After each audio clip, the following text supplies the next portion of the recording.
We're here at the Jim Thorpe Monument in Jim Thorpe, Pennsylvania, which used to be Montchunk, right? Yes. The town of Montchunk.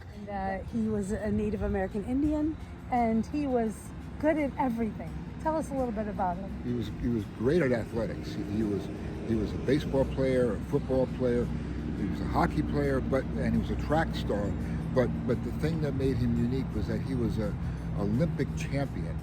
An Olympic champion that actually had his medals taken away from him because there was some question whether of his amateur status. And the story of him his body coming here to Jim Thorpe, which at one time was Montchunk. Yeah, I think it's interesting. His wife wanted to have a place that would honor him and honor his name, and so he found this town, and they did that. They've created a wonderful park and kind of capitalized on his name here.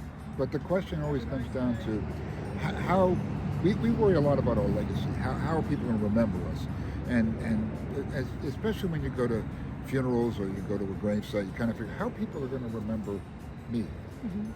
But then the reflection that we've talked about is how is God going to know us? How does God recognize us? And Psalm 49 refers to that as our names are engraved on the palms of his hands. It's pretty amazing. It's a powerful notion that we may be forgotten, even though Jim Thorpe probably won't be as long as he's here, but God won't forget us.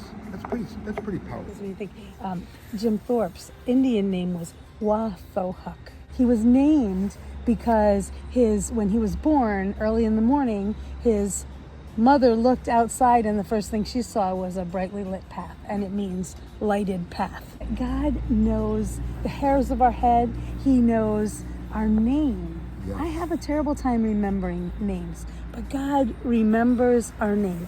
He knows you by name. That's a pretty amazing thing to consider. Your name is written on the palm of his hand. We pray that today that not only is your name written on the palms of his hands, but also written in the book of life.